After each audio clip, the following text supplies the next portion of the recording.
பாண்டிச்சேரி நகர் பகுதியில சமீப காலமா குடிநீர் சார்ந்த பிரச்சனைகள் அதிகரிச்சிட்டு இருக்கு. அதாவது சில பகுதிகள்ல குடிநீர்ல உப்புத்தன்மை அதிகரிச்சும் சுகாதாரமற்ற நிலையில இருக்கிறதாலையும் பெரும்பாலான மக்கள் தனியார் கிட்ட தண்ணீர் கேன்களை வாங்கி குடிக்கிறதுக்கு யூஸ் பண்றாங்க.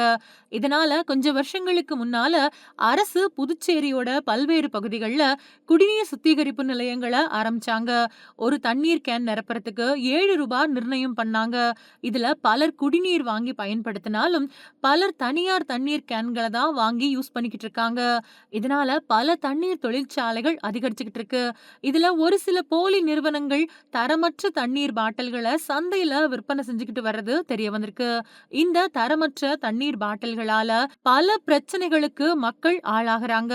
இது சம்பந்தமா வர்ற புகார்களால அரசு பல அதிரடி நடவடிக்கைகளை எடுத்துட்டு வருது. இத பத்தி உணவு பாதுகாப்பு அதிகாரி சொல்லக்கூடிய திடுக்கிடும் தகவல்களை நீங்களே பாருங்க. எல்லோருக்கும் வணக்கம். என் பெயர் டாக்டர் எஸ்டி பாலகிருஷ்ணன். நான் புதுவை உணவு பாதுகாப்பு துறையில் நியமன அதிகாரியாக பணியாற்றி கொண்டு இருக்கிறேன். இப்போ ரீசெண்ட் டைம்ஸில் பார்த்தீங்க அப்படின்னு கேட்டிங்கன்னா உங்களுக்கே தெரியும், லாஸ்ட் அக்டோபர் மந்த் புதுச்சேரியில் குடிநீர் அவுட் பிரேக் வந்தது. அந்த அவுட் பிரேக் பின்னாடி பார்த்தீங்க அப்படின்னு கேட்டிங்கன்னா புதுச்சேரியில் இருக்க மக்கள் அந்த கேன் வாட்டர் வாங்கி யூஸ் பண்ணுறது ரொம்ப அதிகமாகிடுச்சு. இந்த கேன் வாட்டர் வாங்கி அதிகமாக யூஸ் பண்ணுறாங்க அப்படின்னு சொல்லிட்டு சொல்ல போகிறப்ப எல்லா கேனுமே பார்த்திங்கன்னா நாங்கள் செக் பண்ணுறோம், எல்லா இடத்துலையும் போய் செக் பண்ணுறோம். பார்த்திங்கன்னா கேன்லாம் பார்த்திங்கன்னா ஒரு டர்ட்டி கேனாக இருக்கிற மாதிரி நிறைய கம்ப்ளைண்ட்ஸ்லாம் வந்துச்சு. சில கேனில் பூச்சியெல்லாம் விழுந்திருக்குன்னு சொன்னாங்க. அப்புறம் எங்களோட சோதனைகளை தீவிரப்படுத்திட்டோம். இதுக்கு முன்னாடி நாங்கள் எல்லா ஹோட்டல்லையும் போயிட்டு நீங்கள் என்ன வாட்டர் யூஸ் பண்ணுறீங்க, ஆரோ வாட்டர் யூஸ் பண்ணுறீங்களா இல்லை கேன் வாட்டர் யூஸ் பண்ணுறீங்களா செக் பண்ணுவோம். அப்புறம் செக் பண்ணிவிட்டு அதை சாம்பிள் எடுத்து டெஸ்ட் பண்ணியிருக்கோம். அந்த மாதிரி சமயத்தில் ஒரு 1-2 சாம்பிள் சில சமயம் ஃபெயில் ஆகுன்னா அதில் கிருமிகள் கண்டுபிடிக்கப்படுது. அது மாதிரி கோலி ஃபார்ம்ஸ் 2 கிருமி இருக்குது. அந்த கிருமி நாங்கள் ஒரு குறிப்பிட்ட லெவல் வச்சுருப்போம். அந்த லெவல் வரைக்கும் இருந்தால் ஓகேன்னு சொல்லி கிருமி கொஞ்சம் அதிகமாக இருக்கிறப்ப சில பேருக்கு ஒவ்வாமை ஏற்பட்டு அவங்களுக்கு டிசென்ட்ரி அது மாதிரிலாம் வந்துடும். ஸோ அது மாதிரி இருக்கிறனால அதை நாங்கள் என்ன செய்வோம், நாட் சாட்டிஸ்ஃபேக்டரின்னு சொல்லுவோம். இதே மாதிரி நம்ம புதுச்சேரி ஏரியாவில் இருக்க குடிநீர் எல்லாருமே டெஸ்ட் பண்ணுறாங்க. ஹெல்த்து அசிஸ்டன்ட் அவங்களாம் போய் எல்லாம் சாம்பிள் டேப் ஆர்டர் எடுத்து டெஸ்ட் பண்ணுறாங்க. அதுவும் நம்ம லேபில் தான் டெஸ்ட் பண்ணி கொடுக்குறோம். அதுலேயும் சில சமயம் இந்த கிருமி கண்டுபிடிக்கப்பட்டால் நாட் சாட்டிஸ்ஃபேக்டரி கொடுப்போம். அப்போ அந்த டேங்க்லாம் க்ளீன் பண்ணிடுவாங்க பிடபிள்யூடி. அப்புறம் அது சரியாயிடும். பட் கேன் வாட்டர்லாம் அது மாதிரி செய்ய முடியாது. கேன் வாட்டர் பாண்டிச்சேரிக்குள்ளே எங்கேருந்து மேனுஃபேக்சர் பண்ணுறது கிடையாது. இது எல்லாமே தமிழ்நாடு அது மாதிரி ஏரியாவிலேருந்து வருது பாண்டிச்சேரிக்குள்ளே. அதே மாதிரி இங்கே டிஸ்ட்ரிபியூட்டர் ரீட்டெயிலர் தான் இருக்காங்களே ஒழிய இங்கே மேனுஃபேக்சர் யாருமே இல்லை. இங்கே பாண்டிச்சேரியில் எல்லா வாட்டர் கேனும் தமிழ்நாட்டிலேருந்து வருது. சார் ஓல்டு கேன்ஸ்லாம் 30 அடைக்கு மேலே யூஸ் பண்ணக்கூடாது சார். இது மாதிரி கீழே கொட்டிடுவோம் எல்லா வாட்டரையும். அப்புறம் நாளைக்கு ப்ராப்ளம் ஆயிரும். நீங்கள் ஓல்டு கேனில் யூஸ் பண்ணக்கூடாது.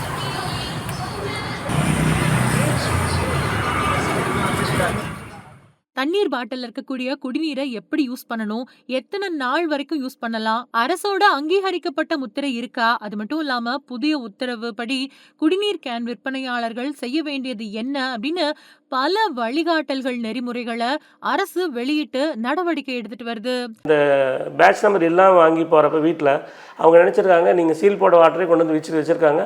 ஒரு நாள் 2 நாள் ஊருக்கு போகிறாங்க, திருப்பி வராங்க, கிட்டத்தட்ட ஒரு 20 நாள் யூஸ் பண்ணுறாங்க. ஆக்சுவலி கேன் வாட்டர், அதாவது நீங்கள் மூடி போட்டு சீலாக இருக்கிற வாட்டர் கிட்டத்தட்ட அவன் 30 டேஸ் யூஸ் பண்ணலான்னு சொல்கிறான். நீங்கள் திறந்துட்டிங்கன்னா 1 வீக் தான் யூஸ் பண்ணணும். இப்போ கேன் வாட்டர் திறந்துட்டிங்கன்னா அதே கண்டிஷன் தான், 1 வீக் தான் யூஸ் பண்ணணும். அந்த சீல் வேறு நம்ம சின்ன பாட்டில் 1 லிட்டர் வர சீல் யூவி ரேடியேட்டட் பண்ணி ஸ்டெரைல் கண்டிஷன் சீல் பண்ணுறாங்க. இது பாட்டில் யாரும் கேன் வாட்டர் ஸ்டெரைல் பண்ணுறது கிடையாது. ஸ்டெரைல்னால் கிருமி நீக்கிறது கிடையாது. இந்த ஹாட் வாட்டரில் போட்டு இல்லை ஸ்டீம் அடித்து அது மாதிரி செய்கிறது கிடையாது. ஒன்லி சோப் வாட்டர் க்ளீனிங் மட்டும்தான் பண்ணுறாங்க. அப்போ அது கிருமியெல்லாம் போகுமா போகாதான்னு தெரியாது. அதில் மேக்ஸிமம் 3 to 5 டேஸ்க்குள்ளே அந்த கேன் வாட்டர் வீட்டுக்கு வாங்கிட்டு வந்தீங்கன்னா கட்டாயம் யூஸ் பண்ணிடுங்க. அப்படி இல்லைன்னா தண்ணி கீழே கொட்டிட்டு புது வாட்டர் வாங்கிடுங்க. ஏன்னா ரொம்ப நாள் வச்சுருக்க வேணாம் தண்ணியை. அதேமாதிரி உங்கள் வீட்டில் இருக்க கேனே நல்லா கீழே இருக்கிற அந்த டேப் வாட்டருக்கு ஒரு சின்ன ஒரு வெசல் இருக்கும், அது மேலே அந்த கேனை கவுத்தி வைப்பீங்க. அந்த கீழ் இருக்க டேப்பையும் வந்து நீங்கள் ஒரு இடம் மாற்றி புது வாட்டர் வாங்குறதுக்கு முன்னாடி நல்லா சோப் வாட்டர் வாஷ் பண்ணி அதை வந்து வெயிலில் காய வச்சு அதை நீங்கள் திருப்பி அதுக்கு பின்னாடி யூஸ் பண்ணுங்கள். தொடர்ந்து பழைய தண்ணி இருக்கிறப்ப வேஸ்ட்டாக போகக்கூடாதுன்னு சொல்லிட்டு அதை புது தண்ணி அது மேலே வச்சிடாதீங்க. அதுலேயே கூட சில சமயம் வந்து கிருமிகள் வந்து வளர வாய்ப்பு இருக்குது. ஸோ இதெல்லாம் கண்டிஷன் ஃபாலோ பண்ணால் நம்ம நிச்சயமாக கேன் வாட்டர் குடித்தாலும் நமக்கு வந்து ஒரு ஹெல்த்தியான வாட்டர் கிடைக்கும். அப்படி இல்லை நீங்கள் கடைக்காரங்களை போய் கேட்கலாம், உங்கள்கிட்ட எஃப்எஸ்எஸ்ஐ லைசன்ஸ் இருக்கா. இப்போ வந்து பார்த்திங்கன்னா புதிய தர நிர்ணய சட்டத்து பிரகாரம் வந்து எல்லா வாடிக்கையாளருக்கும் உரிமை இருக்குது. நீங்கள் கடையில் நீங்கள் எஃப்எஸ்எஸ்ஐ நம்பர் வச்சுருக்கீங்களா, அந்த லைசன்ஸ் ரெஜிஸ்ட்ரேஷன் இருக்கான்னு கேட்குறக்கு உரிமை இருக்குது. நீங்கள் இல்லை அப்படின்னா அதை ஃபோட்டோ எடுத்து 1071 கலெக்டரேட் நம்பர் இருக்குது, 1031 இது எல்ஜி ஆஃபீஸ் நம்பர் இருக்குது, அங்கே ரிப்போர்ட் பண்ண எங்களுக்கு இமீடியட்டாக தெரியப்படுத்திடுவாங்க.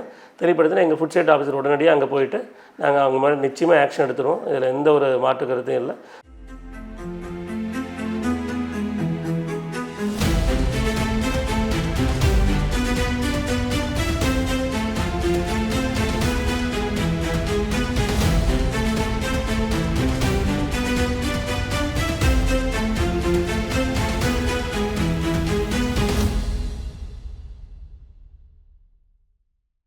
பெரும்பாலான கேன் வாட்டர் செக் பண்ணுறப்ப அந்த கேப்பில் வந்து மேனுஃபேக்சரிங் டேட் இல்லை, பேட்ச் நம்பர் இல்லை.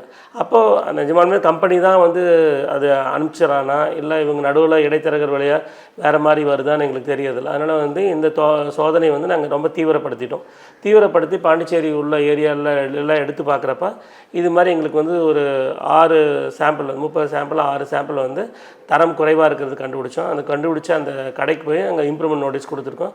அந்த இம்ப்ரூவ்மெண்ட் நோட்டீஸ் என்ன சொல்கிறேன்னு கேட்டிங்கன்னா, நிச்சயமாக வந்து அவங்க எஃப்எஸ்எஸ்ஐயோட லைசன்ஸ் இல்லை ரெஜிஸ்ட்ரேஷன் எடுத்துருக்கணும் ஒன்று. ரெண்டாவது வந்து கடையில் வந்து அந்த பராமரிக்கிறது வந்து நீட்டாக பராமரிக்கணும். அவங்க என்ன செய்கிறாங்கன்னு கேட்டிங்கன்னா, ரொம்ப ஓல்டு கிட்டத்தட்ட ஒரு 100 தடவை யூஸ் பண்ண கேன் மாதிரி இருக்குது, கேனில் உள்ளே போட்டு வச்சுருக்காங்க. கேட்டால் நாங்கள் டிஸ்போஸ் பண்ண போகிறேன்னு சொல்கிறாங்க. ஸோ அவங்களுக்கு வார்னிங் கொடுத்தாச்சு, நீங்கள் ஒன்றா டிஸ்போஸ் பண்ணுங்கள், இல்லை நாங்கள் வந்து வேன் வச்சுட்டு எல்ஐடி எல்லாத்தையும் ஜாயின் இன்ஸ்பெக்ஷன் வந்துட்டு அது எல்லாமே எடுத்துகிட்டு போயிடும்னு சொல்லியிருக்கோம் ஒன்று. ரெண்டாவது வந்து அந்த 7 நாட்களுக்குள்ளே அவங்க வந்து லைசன்ஸ் எடுத்துருக்கணும், ரெஜிஸ்ட்ரேஷன் எடுத்துருக்கணும். அதே மாதிரி பேட்ச் நம்பர் ஒவ்வொரு இடமே நீங்கள் 50-100 கேன் வாங்குறப்ப கம்பெனிகிட்ட தான் அவங்க பேட்ச் நம்பரு அந்த டீட்டெயிலில் அவங்க வாட்டர் டெஸ்ட் ரிப்போர்ட் ஒன்று வச்சுருப்பாங்க கம்பெனி. எப்போவும் வாட்டர் டெஸ்ட் இல்லாமல் அவங்க வந்து ரிலீஸ் பண்ண மாட்டாங்க. அந்த வாட்டர் டெஸ்ட்டும் கட்டாயம் நீங்கள் கூட வச்சுருக்கணும், நாங்கள் வந்து பார்க்குறப்ப இருக்கணும்.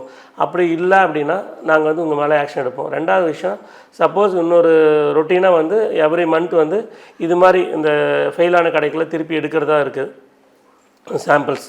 அப்போ திருப்பி ஃபெயில் ஆச்சுன்னா அவங்களுக்கு வந்து நம்ம சட்டப்படி அவங்களுக்கு வந்து ஃபைன் அண்ட் பெனால்ட்டிஸ் போட்டுருவோம். கடையை சீல் வைக்க சொல்லி நம்ம secretary food safety commissioner Chowdhury Mohammed Yasin IAS sir சொல்லியிருக்காரு. அதனால் கட்டாயம் வந்து இது மாதிரி தவறு நடந்ததுன்னா கலெக்டருக்கு இன்ஃபார்ம் பண்ணிவிட்டு கட்டாயம் கடையை சீல் வைக்கிறோம் அப்படின்னு சொல்லி தான் நோட்டீஸ் கொடுக்குறோம். நோட்டீஸ் வந்து ஒட்டிட்டு வரோம் ஒவ்வொரு கடையிலையும்.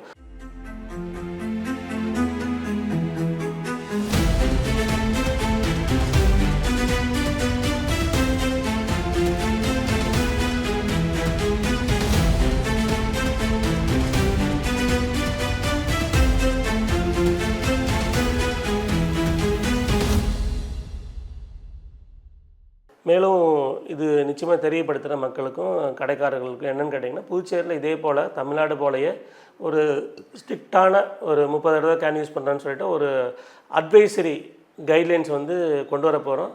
அந்த அட்வைசரி கைட்லைன்ஸ் என்னென்ன சொல்ல போகிறோன்னு கேட்டிங்கன்னா, நீங்கள் 30 தடவைக்கு கூட நீங்கள் வாட்டர் கேனை யூஸ் பண்ணக்கூடாது. வாட்டர் டெஸ்டிங் ரிப்போர்ட் கட்டாயம் கடையில் வச்சுருக்கணும். கடையில் வந்து பதிவு இல்லைன்னா உரிமம் கட்டாயம் வச்சுருக்கணும். அப்படி இல்லைன்னா கடுமையான நடவடிக்கை எடுக்கப்படும். கடையை வந்து சீல் பண்ண வந்து மேலதிகாரிகள் collectorate and food safety commissioner health secretary வந்து ஆர்டர் பண்ணியிருக்காங்க. அதனால் கட்டாயம் வந்து கடையை நாங்கள் சீல் பண்ணிடுவோம். அதில் வந்து எந்த ஒரு மாறுபாடும் கிடையாது. நிச்சயமாக வந்து நீங்கள் ஃபாலோ பண்ணணும் கடைக்காரங்க அனைவரும். அதே மாதிரி பொதுமக்களும் போனீங்கன்னா கடையில் வந்து நாங்கள் சொன்ன விஷயங்கள்லாம் இருக்கான்னு பார்த்து எங்களுக்கு கோஆப்ரேட் பண்ணிங்கன்னா நிச்சயமாக வந்து நாங்கள் இந்த சட்டத்தை விரைவில் கொண்டு வந்து நிச்சயமாக புதுச்சேரியில் இம்ப்ளிமெண்ட் பண்ணி பொதுமக்களுக்கு நன்மை பண்ற மாதிரி பார்த்துக்கலாம். Thank you very much. இந்த மாதிரியான அத்தியாவசிய பிரச்சனைகள்ல நடக்கிற முறைகேடுகள்ல அரசு பாராபட்சம் இல்லாம நடவடிக்கை எடுக்கணும் அப்படிங்கறதா மக்களோட கருத்தா இருக்கு. பாண்டி பாட்காஸ்ட் யூடியூப் சேனலை சப்ஸ்கிரைப் செய்யுங்க.